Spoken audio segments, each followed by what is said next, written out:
Vanessa, get out of here. As soon as my sister entered my room, she suddenly said, "What do you mean? I don't understand. You really are clueless. You're such a burden. That's why I'm telling you to leave this house and live somewhere else." That's right. Anyone who's not family should leave. My sister and niece said this together, grinning and laughing at each other. This is my house, so I'm not leaving. You should be the one to leave, sis. I retorted, angered, but it was as if they weren't listening. I'm going to use your room, so get out. Granny, you're welcome to live in the garden. Get out. I drove the two of them out of my room and locked the door. You know it's pointless to be locked in your room. That's right, that's right. We'll come every day until you leave. True to their word, from that day on, my sister and niece came to my living area several times a day, repeating their calls for me to leave. Frustrated, I ended up selling the house. My name is Vanessa Adams. 25 years old. I work as a programmer, a remote worker. Although my job is mostly at home, I sometimes go out for work. There are some tasks that cannot be handled by working from home. However, basically, my home is my workplace. I currently live with my parents, but I have an older sister, Maria, who is 3 years older. Since childhood, my sister has had a charming appearance that makes it impossible not to love her at first sight. However, because she was always popular, she had quite a love life.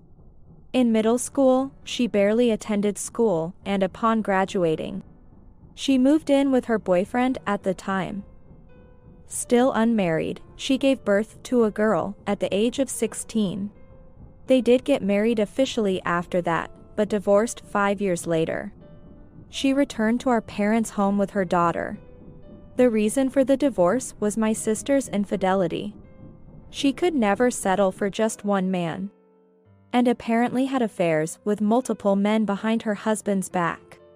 At the time, I was still in middle to high school and grew to despise my sister. It makes sense. From a sensitive age in upper elementary school, I had witnessed her careless way of living. The concept of love felt tainted to me, and I was determined never to become like her. Even after that, my sister continued to move in and out of our parents' home, changing partners frequently. I lost track of how many there have been, but she is currently pregnant with her 5th child. She is at least officially married to the current partner. So for now, the father of the child seems to be confirmed. Though the actual situation might be unclear, at least legally, that's the case. My parents have always been at their wits' end with my sister, but seem unable to do anything about it. Every time she caused trouble, they only fretted. I was frustrated with my parents as well, but after all, parents are parents, I couldn't abandon them. So, I still live with them. My father has retired, and my mother was a stay-at-home wife. I support the household financially. Fortunately, I've been able to earn a decent income thanks to skills I acquired during my student days. I contribute to my family financially, but it seems they secretly pass it on to my sister.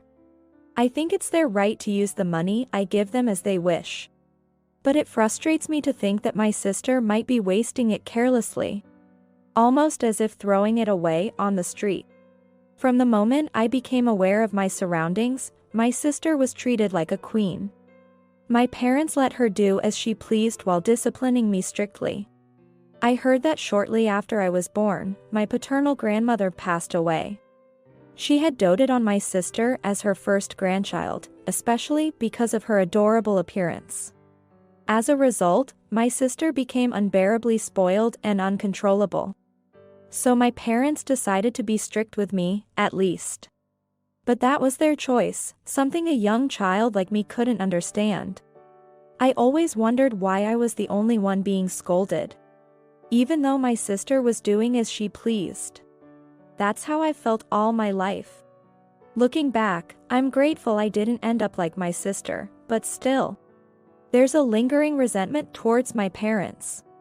Despite the mixed feelings, I deeply care for my parents, they're irreplaceable. That's why we're still living together. My sister knows this and exploits my parents, bringing her children over to dote on them and then leaving. Watching this, I feel frustrated but keep quiet to avoid trouble, pretending not to see.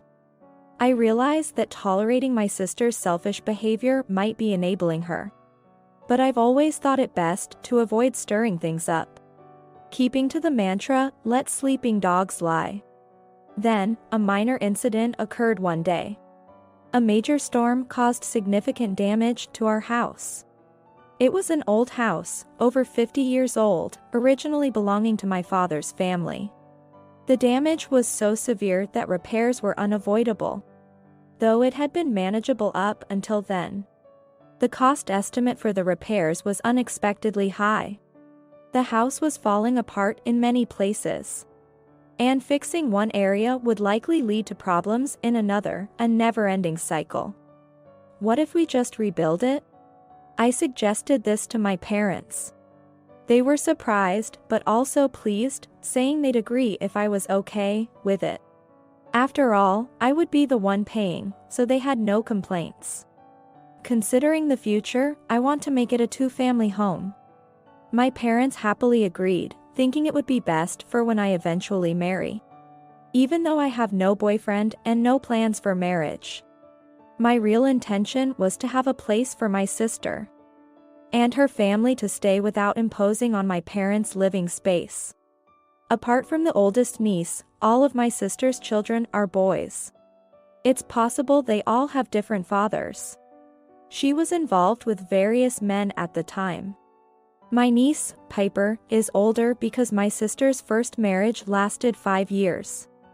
I've heard her say she endured it because she wasn't used to divorce yet. I mean, if I wanted to go out somewhere, who's going to take care of the kids? Who I'm meeting, when will I return? He was just so annoyingly nosy. Though I think it's reasonable to be asked those questions, my sister's first husband was a decent, well-employed person and considerably older, which made me wonder why she chose him. He had a good, stable income, and I thought I could control him, so I married him. But all he did was nag about housework and childcare. So annoying. It seems miraculous that she stayed married to him for 5 years, considering her attitude. However, it's possible the marriage lasted only because of her first husband's patience, as she was involved with various men even then. Eventually, the husband couldn't take it anymore and they divorced. You'd think she'd have to pay compensation, but strangely, he didn't ask for any. Perhaps he realized there was no point in fighting with my sister. It's unfortunate, but choosing her as a partner was his decision. While I sympathize, I can't help but think it's his own fault for not seeing through her. After ending her first marriage, my sister literally went through men like changing clothes, giving birth to 4 more children with different men every year. All boys, ages 6, 5, and 4. The father is supposedly the second husband she married, but who really knows what the truth is? With each childbirth, my sister would come home, causing our parents to fuss over the whole family. It was incredibly irritating and disruptive to my work.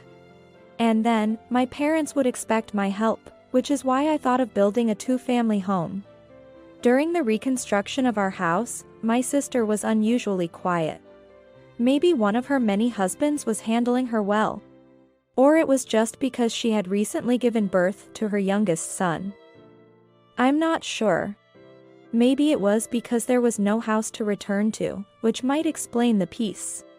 Whatever the reason, it was quiet, allowing the construction to finish smoothly. The first floor of the new house is for my parents' household. I made it a bit larger, anticipating my sister's family would intrude. The living dining room has a large table so everyone can sit and eat together. There's a bedroom for my parents, 2 guest rooms, an automatic bath that can be used 24 hours, and of course, the kitchen has a dishwasher. During the designing phase, The architect praised me for being such a filial daughter, going to such lengths for my parents. But the truth is, if I didn't do this, my sister's family would disrupt my life. That's my real motive. There's a door between the first and second floors, usually locked, allowing us to live separately but securely communicate via monitor-equipped intercom. Life in the new home has started. It was truly comfortable. I often eat dinner with my parents in their household, but mornings and afternoons are separate. It feels like I've gained freedom for the first time. A month into our new life, a different kind of storm hit. I'm so done with that man, I'm breaking up with him. She declared her intention to divorce and moved into my parents' household. The cause?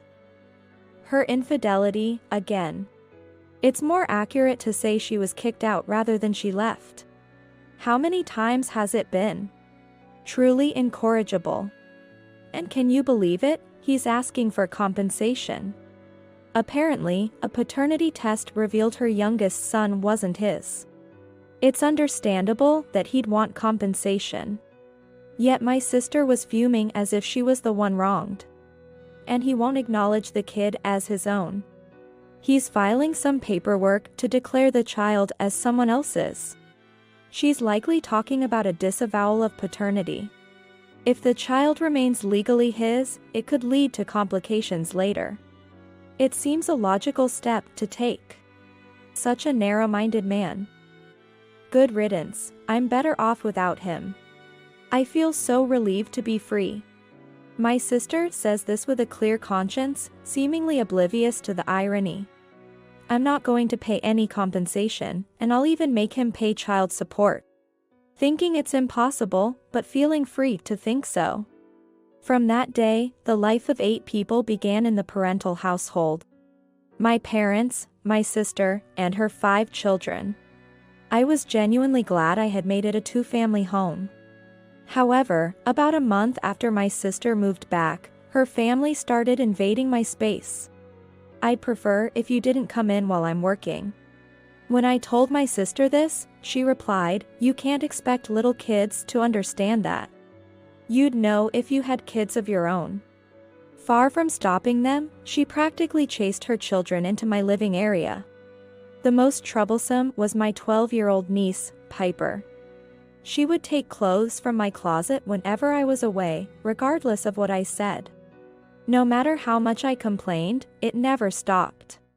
Of course, telling my sister was futile. If anything, she blamed me for not giving her adorable niece anything. Now, my parents have left the door between our households unlocked, silently allowing my sister's family free reign over my room. I protested to my parents, but all they did was apologize, unable to offer any real solution. It disrupted my work and my peace. As I was trying to figure out what to do, my sister and niece made an outrageous demand. "Hey, why don't you just move out?" She barged into my room and said that out of the blue. "What do you mean all of a sudden?" "I don't understand." "Why can't you understand?" "You're in the way. That's why I'm telling you to get out of this house and live somewhere else." Yeah. People who aren't family should leave." My sister and niece laughed and said this together. "This is my house, so I'm not leaving." "You should be the one to leave, sis." I retorted, but they weren't listening. "I'm going to use your room, so get out." "Granny, go live in the garden." "Get out." I drove them out of my room and locked the door. "You know it's useless to do that." Right. "We'll come every day until you leave." True to their words, they started coming to my living area multiple times a day from that day on, repeating their demands for me to leave. I complained to my parents again, but all they said was sorry.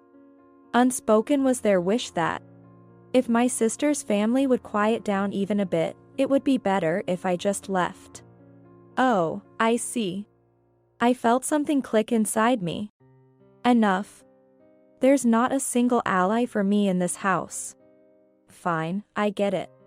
With that, I turned my back on my parents and went back to my room. I wouldn't let them have their way. But I had no more attachment to this house. I ignored my daily visiting sister and niece and started preparing for what was to come. 10 days later, I packed my things and decided to leave the house. I'm leaving, but just so you know, I won't be involved in anything after this.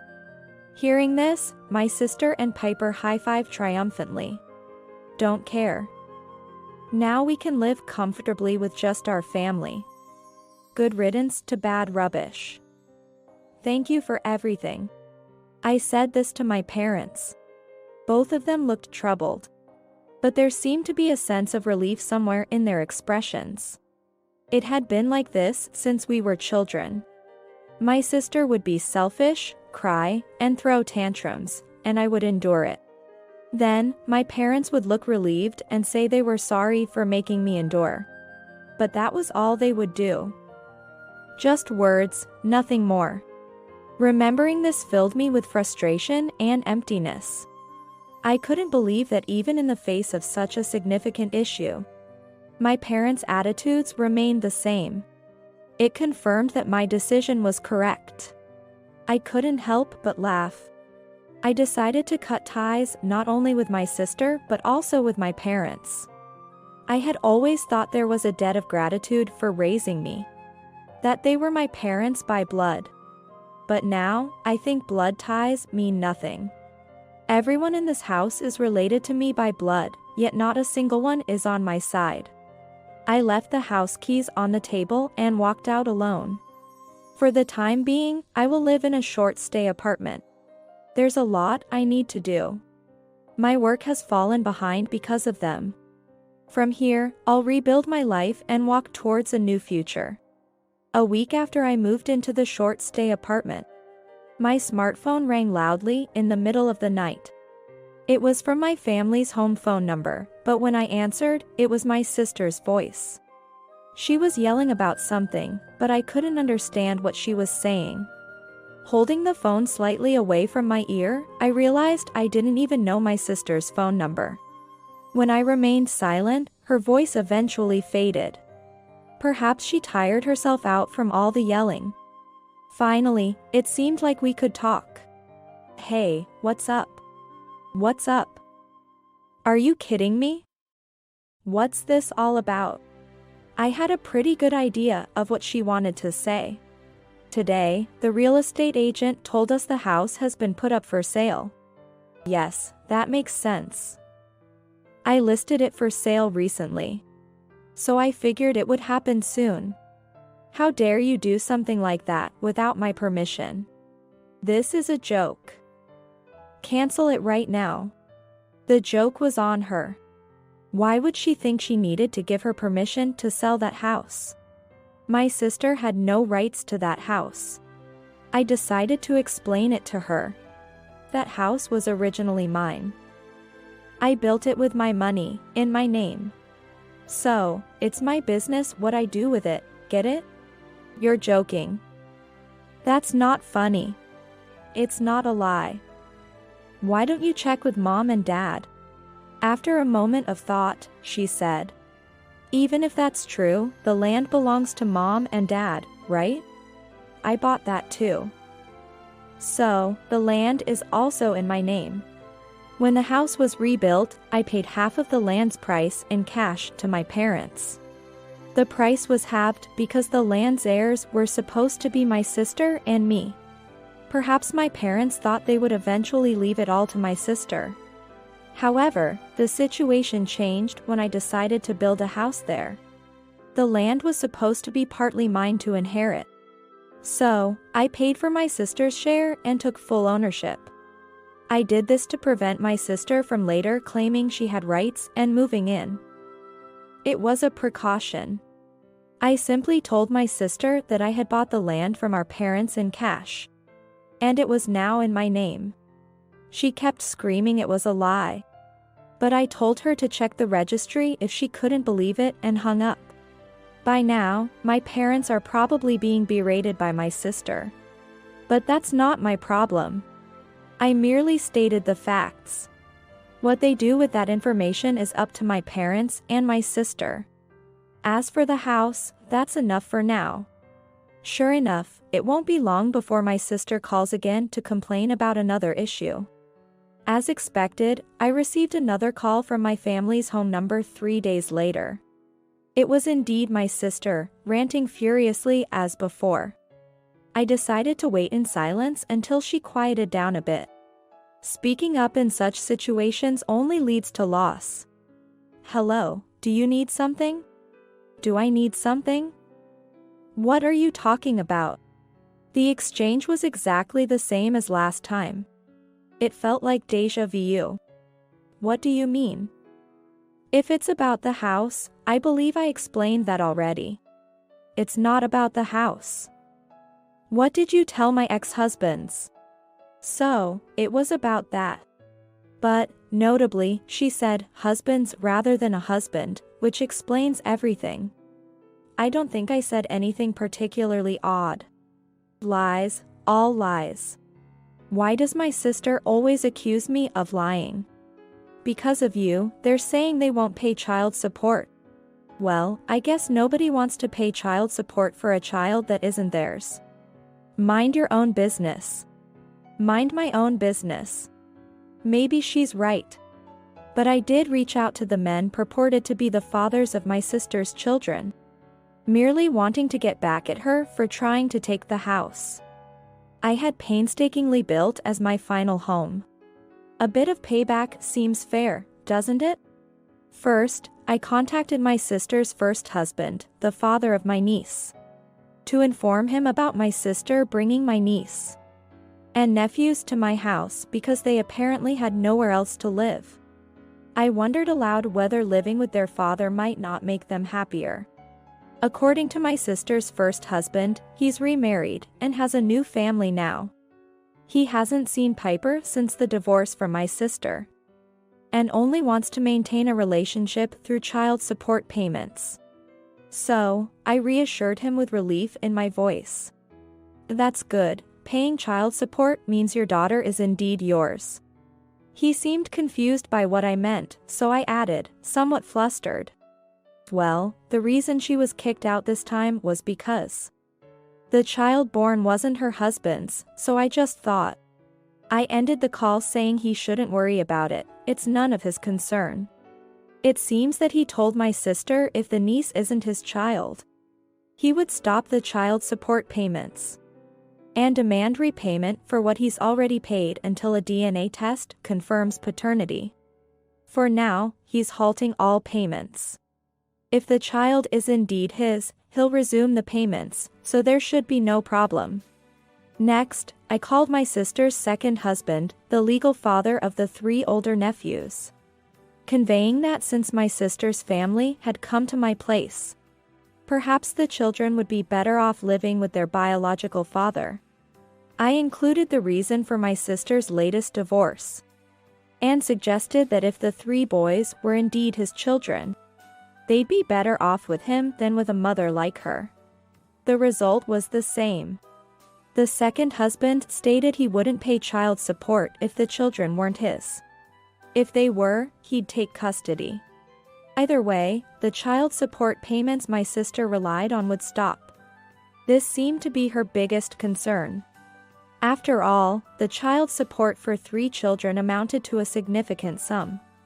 In that case, my sister wouldn't need to raise 3 children. But she would also lose access to all kinds of support payments, allowances, and subsidies related to children that she could receive from the government along with child support. If the children were not my sister's second husband's, she could still receive the other support payments, but the child support would drop to 0. Either way, it was a tight spot for her. My sister mainly complained about this to me. If I stop getting money, I'll make you pay me back. She said that, but I have no obligation to reimburse her. My concern was purely for the welfare of my niece and nephews, who would be without a home, so I reached out to their supposed fathers. It was out of affection. I even contacted my sister's third husband, who had recently served her with divorce papers. to see if there was any way he could reconcile with my sister, considering her plight. Of course, he immediately refused.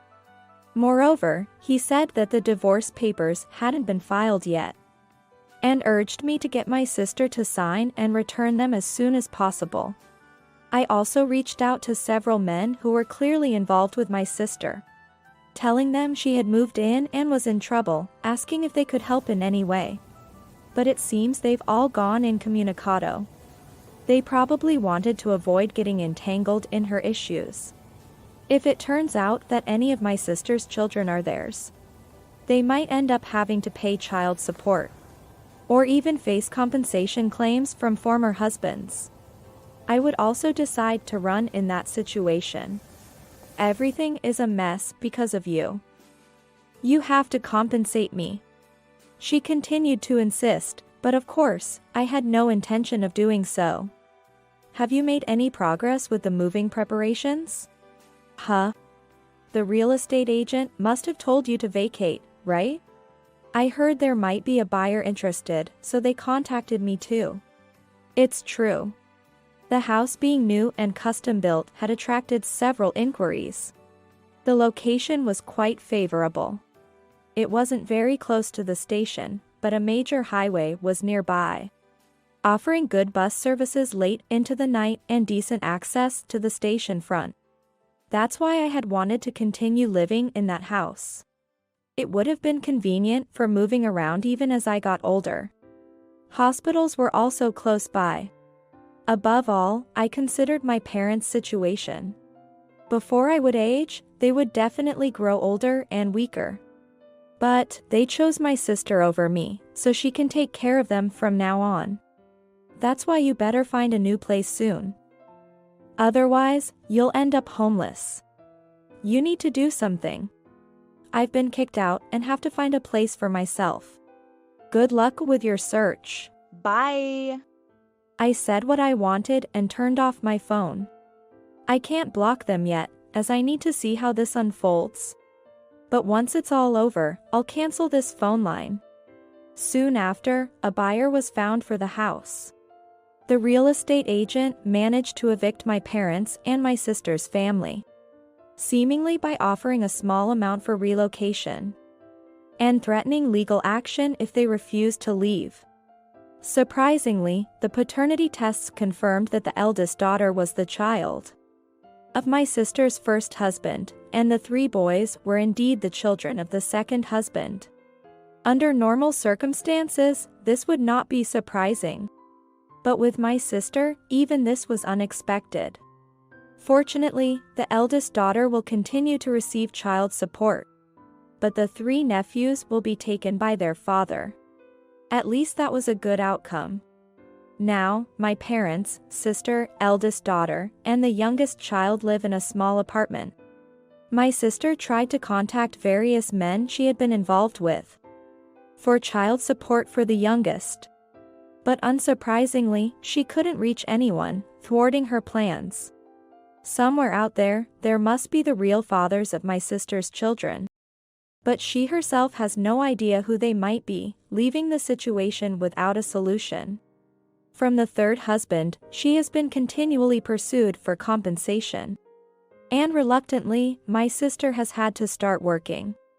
She was caught after trying to evade payments, and was told she had to work and pay back little by little, or face legal action if she continued to refuse.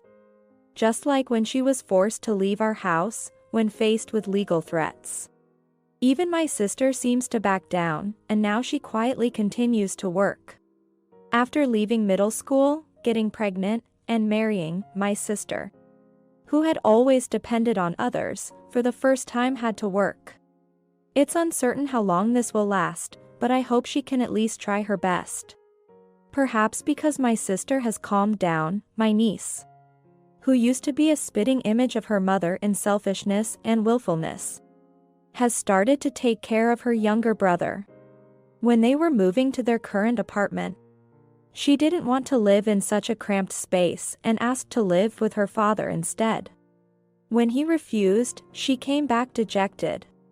Perhaps the realization that there's nowhere else to go if they were evicted from here has made her start helping around the house and attending school diligently. My niece is still in middle school. It's not too late for her to choose a different path from her mother and live a serious life. The reason I know about what happened to them afterward is that my mother called once, asking for financial help. I asked what kind of assistance she meant, and she said general living expenses, which made me chuckle involuntarily. It seems they've completely forgotten what led to this situation and want me to support them again. Dad and Mom are still young. If both of you work even a little, you should be able to manage your living expenses. I declined with that response. My sister got married right after middle school and didn't pursue further education, so I wasn't given any financial support for high school onwards. Fortunately, I had good grades and managed to attend higher education through scholarships. But I didn't receive a dime from my parents after that. I had to work part-time jobs for my other needs, and even contributed to the household from my earnings. So, if they had been living a normal life, they should have been able to save some money. My father worked for a standard company, and if they hadn't wasted their money, they shouldn't be short of retirement savings. After graduating college, I began contributing even more to the household, eventually covering all living expenses. At that time, I thought it was normal for children to support their parents. So despite my frustrations, I continued living with them. My mother did cook and clean, which was helpful. And I guess I was also taking advantage of that situation. I felt like as long as I provided money, everything else was fine. Looking back, I think I was in a codependent relationship with my parents. I never spoke up about my sister, fearing my parents would abandon me and choose her over me. I was afraid of being left alone, which kept me silent. Taking a significant step to buy and then sell the house made me feel freed from these chains.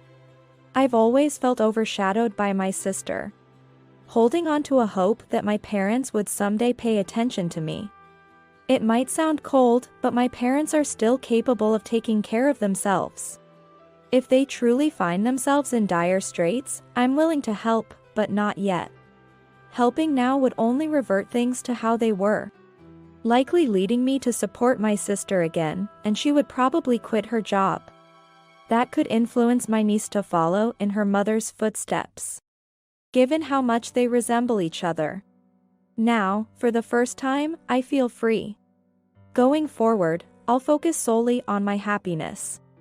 Fortunately, I have a skill to rely on. I have economic independence, unlike my sister, who was always called cute. I've always thought my appearance was ordinary, which might be why my parents favored her. I ridiculed my sister for being a hopeless person while also harboring a complex about it. Now, I can admit to that. It's said that letting go of something makes room for something new, and I believe it's true. As I search online for a new place to live, I'm fully embracing my freedom. I want to experience love and hopefully marriage. Finding someone to love and showing them off is my primary goal now.